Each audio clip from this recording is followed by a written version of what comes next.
Alright, focus.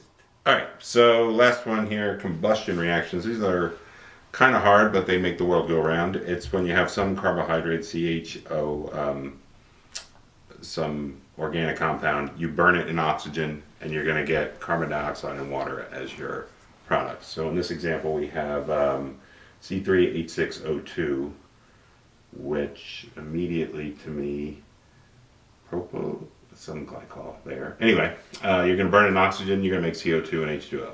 So let's get started here. We have 3 on this side, carbon-wise. So let's put a 3 here. So we have 3 on that side.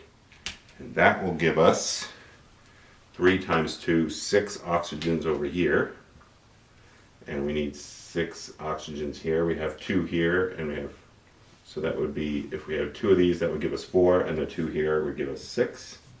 And then H-wise, oops, no we don't have 6, kids, pay attention. We have 7. Because you have 3 times 2 plus this one. Forgot about that one. So, right now we have 7, and that's no good. But let's keep whacking away at this. And then we have 6 hydrogen here. So to get 6 hydrogen here, we're going to need 3. Where did my black go? Let's go blue then. We'll put a 3 here. So 3H, that'll give us 6 hydrogens on that side, and we have 6 here. So we're balanced except for the oxygen. So we're going to need to do something about that. So if we had here, we have 2, and here we have 6 and 7. So we have 2 there, and ideally this would provide us with 5, which isn't going to happen, right? We can't get O2 to be 5.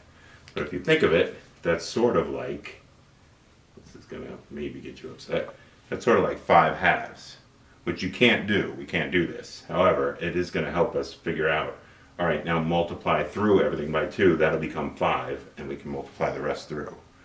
So, if we do that, C3H6O2, we multiply that by 2, and that will give us on this side 2 times 3, 6 carbons. And on this side, we're going to multiply that 3 by 2 to get a 6. So we have 6 carbons on that side. So that's rolling. And then we're going to multiply this 3 by 2 and get 6 waters. And so water-wise, or hydrogen-wise, we have 2 times 6 is 12, and 6 times 2 is 12. So we're good on that side both ways. And now oxygen-wise, gotta get a marker on my daughter's bed. That's not gonna go over well. Oxygen-wise, we multiply that by 2, we turn that into a 5. So we have 2 times 2 is 4, 4 plus 5 times 2 is 10. That's 14 oxygen on this side.